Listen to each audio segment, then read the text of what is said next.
na-dismiss na po ng Korte Suprema bilang unconstitutional ang hinaing impeachment complaint ni Tambaloslos at mga congressman. Ulitin ko po, napakagandang balita, na-dismiss na po ng Korte Suprema bilang labag sa saligang batas ang impeachment complaint ni Tambaloslos at ng mga congressman. Ang pag-usapan natin, bakit na-dismiss? Well, gaya ng inaasahan po natin, no? Yan ay nadeklara ng ating Korte Suprema na labag sa ating saligang batas dahil ito'y labag sa probisyon na ang lahat ng mga impeachable officers pwede lamang hainan ng isang impeachment complaint kada taon.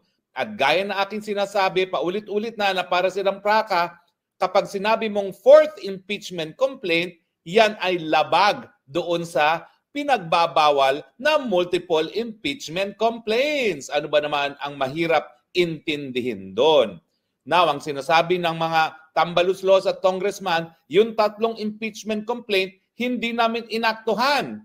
Paano sinagot yan ng ating Korte Suprema? Sabi ng Korte Suprema, dahil hindi mo inaktuhan yan, hindi mo rin-refer kay Speaker at hindi na-refer sa Committee on Justice, ibig sabihin, yan ay na-archive, yan ay na-dismiss nung ang Kongreso ay nag-adjourn, sine die, yung pagkakatapos ng 19th Congress. Anong epekto ng pagkaka-dismiss? Well, yan ay na-dismiss. Ibig sabihin, hanggang February 6, 2026 na ang panibagong impeachment complaint na po pwedeng maihain laban sa kay VP Sara. Ulitin ko po, ang sabi ng Korte Suprema, ang epekto ng hindi ginalaw ng Kamara de Representante yung naunang tatlong impeachment complaint, yan ay nagresulta sa pagkakadismiss ng tatlong complaint. Nung ang Kongreso ay nag-recess na hindi siya inaktuhan, hindi man lang na-refer sa House Speaker at sa Committee on Justice ng Kamara. At dahil yung tatlong impeachment complaint na yan ay na-dismiss, natural, labag na doon sa pinagbabawal na mahigit isang impeachment complaint, ang pang-apat na impeachment complaint.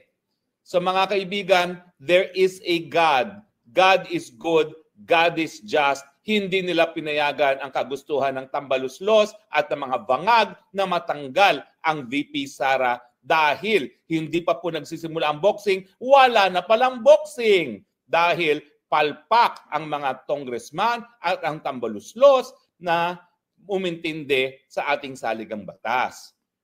Pero meron pa pong pangalawang basihan kung bakit na-dismiss yung impeachment complaint na yan. Dahil ang sabi ng Korte Suprema, bagamat may provision na kapag nasuportahan yan ng mahigit one-third ng mga miyembro ng Kamara de Representante, hindi po pwede na para siyang Bicol Express. Na palibasa mayroong sapat na lagda ay po pwede nang maihain. Ang sabi ng Korte Suprema, hindi ganun yon. Kinakailangan dahil seryosong impeachment complaints, kinakailangan bigyan ng pagkakataon na madinig ang mga impeachable officer na hinahainan ng impeachment complaint. Bakit? Dahil nga napakaseryoso ng consequence, pantakin mo, pinakamatataas na opisyalis, pinatatanggal sa kanilang opisina, dapat madinig sila at every step of the way, including dun sa initiation ng impeachment complaint. Kaya nga, sa saligang batas, merong proseso. Dapat ang speaker i-refer kaagad para sa referral sa pag-include sa order of business. Within X number of days sa order of business, kinakailangan niya ma-refer sa Committee on Justice. Ang Committee on Justice, babasahin yan, titignan muna yung sufficiency of form, kung tama ba yung forma, at titignan kung okay ang forma, kung sufficiency in substance, kung meron ngang laman o meron ngang meet yung reklamo laban sa impeachable officer. At matapos dyan, dadalhin pa sa plenaryo, pagbobotohan. At ang sabi ng Korte Suprema, dahil napakaseryoso nitong impeachment proceedings, dapat mabigyan ng pagkakataon ang lahat ng miyembro ng Kamara na pag-aralan yung mga impeachment articles of impeachment. Hindi lang yan. At titignan din yung mga ebidensya sa kabila at nasa likod ng lahat ng articles of impeachment. Bago po ito, dahil Alam niyo naman, isa ako dun sa abogado na nagdulog sa Korte Suprema nung kaso ng Francisco, nung ini-impeach nila si Chief Justice Davide. Ang sinabi doon, ang impeachment ay initiated sa paghain ng isang verified complaint of impeachment at akto ng House. So ang sinasabi ngayon ng Korte Suprema, ang akto ng House na nagresulta sa initiation ng impeachment complaint, yung pagsisimula, dahilan kung bakit bawal na mag-file ng mga panibagong impeachment complaint, ay yung pagkakadismiss ng tatlo. Kasi nung hindi nila inaktuhan yung tatlo, ang epekto niyan ay dismissal. At bago rin itong desisyon nito, dahil lininaw ng Korte Suprema, hindi po pwedeng Bicol Express. Kasi ang nangyari din doon sa kaso ni Davide, doon sa Francisco, nag-Bicol Express din sila. Sandali lang po ha. Ako ay may memory lapse, hindi ko alam tuloy. Alam mo, pag tumigil ka magturo, nakakalimutan mo na, no? Pero ang sabi ng Korte Suprema, maski meron ng sapat na lagda,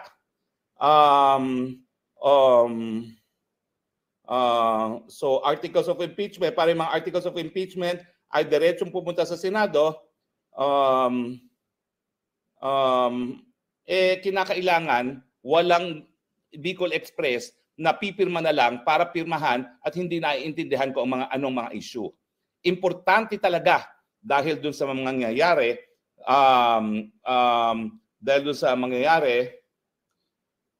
dun sa matatanggal na opisyales na maintindihan ng mga kamera, ng mga miyembro ng kamera kung ano talaga ang dahilan doon sa pagkakatanggal sa isang impeachable officer.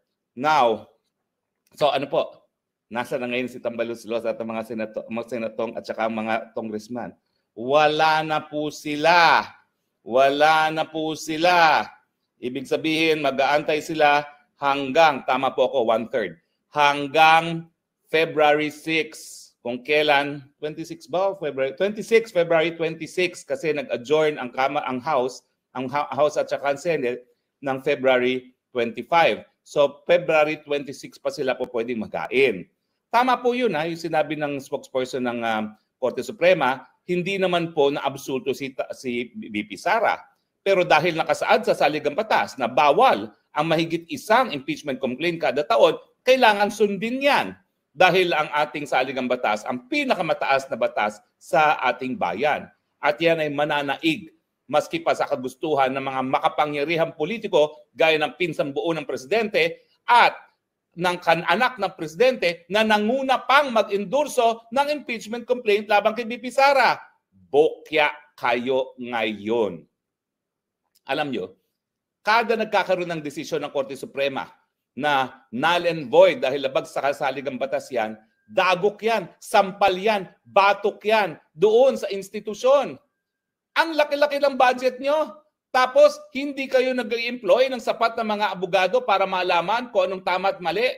At tignan nyo naman kung anong oras at saka yung mga resources na sinayang ninyo sa pagsusulong ng isang impeachment complaint na alam naman natin sa simula't simula ay mali.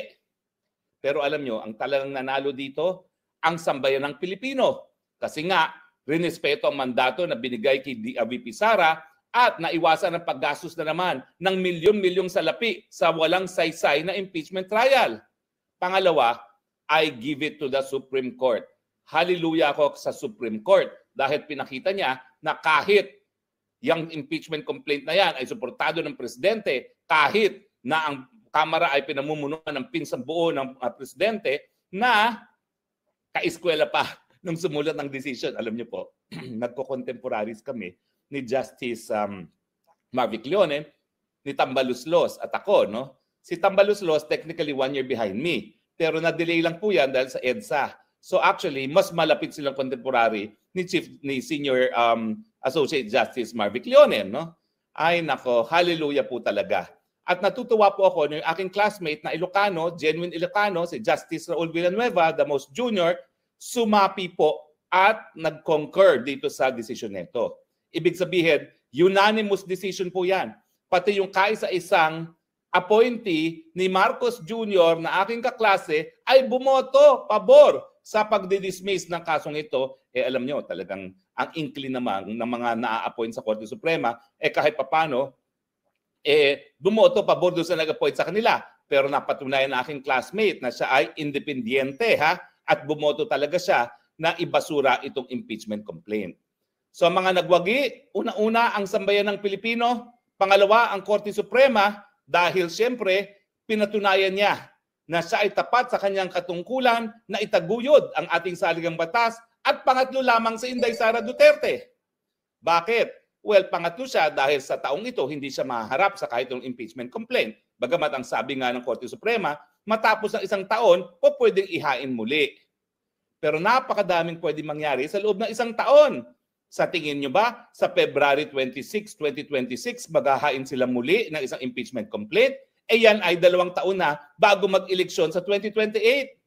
Baka nga pagdating na 2026, bago na ang speaker, dahil alam naman natin ang anyo ng mga politiko, galing ako dyan, magaling ang kanilang radar kung sino talaga ang dapat suportahan sa susunod na presidential elections. At ang nangyari dito, dahil na-dismiss ang impeachment complaint ni BP Sara, lalong lumakas si BP Sara. Kung sa last survey, 33% ang tao na boboto sa kanya na pinakamataas sa kahit anong posibleng kandidato, ngayon po, baka madoble yan. Baka umabot na ng 60% si Inday Sara Duterte. Dahil napatunayan ni Inday Sara Duterte, pagtulungan man lang siya, kakayanin niya silang lahat. Hindi sa pamamagitan ng ayuda, hindi sa pamamagitan ng pananakot, hindi sa pamamagitan ng paggamit ng militar at pulis, kung hindi sa paggamit ng batas. Kaya naman po, bagamat walang requirement na ang presidente ay dapat maging abogado, ay nako, wag na natin pong magpaligoy-ligoy pa. Paano ka makapagpapatupad ng batas kung ikaw ay hindi mo alam kung anong batas? Kaya yung mga reads sa antivirus na yan, nako, wag niyong hahalal yan bilang isang presidente o vice-presidente kasi ang gagawin yan, meron niyang nakadyan sa tenga at meron magdidikta na chief of staff. Miski hindi niya alam kung ano yung sinasabi niya, basta magaling siya umarte-arte, ayun, magsasalita. Diba?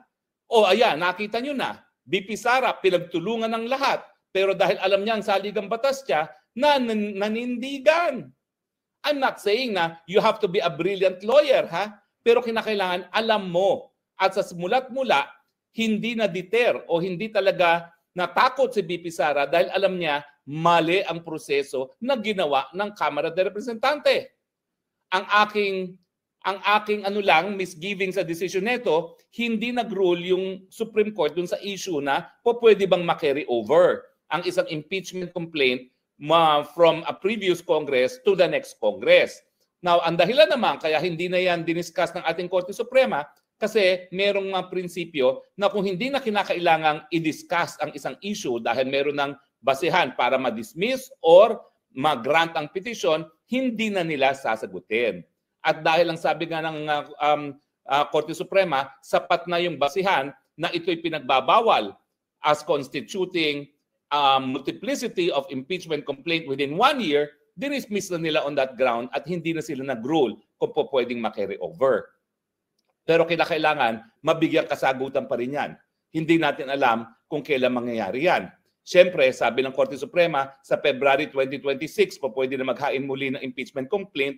So, asahan natin na before February 20, pagkatapos ng February 26, maghahain sila. Ang problema, wala na naman silang sapat na panahon. So baka ang gawin nila, mag-marathon session sila di umano, pero sa tingin ko, hindi na naman pwede yan kasi sa legislative calendar na naman ng Kongreso, magre-recess na naman sila pagdating ng February of 2026. Yun naman ang dahilan kung bakit deemed dismissed yung tatlong impeachment complaint dahil nag-recess na nga yung Kongreso by February of 2026. Yung February of 2025. Diba? So, ewan ko kung kailan sila magpa-file ng panibagong impeachment complaint. Ang tingin ko, ang susunod na impeachment complaint dahil walang sapat para aktuhan yung February, ang susunod na niyan ay pag bumalik ang Kongreso ng July of 2026. So theoretically speaking, pwede sa February, pero dahil mag-a-adjourn na naman sila, kinakailangan sa February o July na sila of 2026 umakto. At sa tingin nyo ba, magkakaroon pa ng hearing ng latter part of 2026 at 2027, nangangampanya na ang mga kandidato. Hindi na mangyayari yan. So sa tingin ko, patay na ang impeachment complaint laban kay BP Sara. Lumaban na ng harapan ang mga magbangag sa gobyerno laban kay BP Sara para sa presidente sa 2028. Bagamat ako'y naninindigan, sapat-sapat na ang basihan para sisantehin ng presidente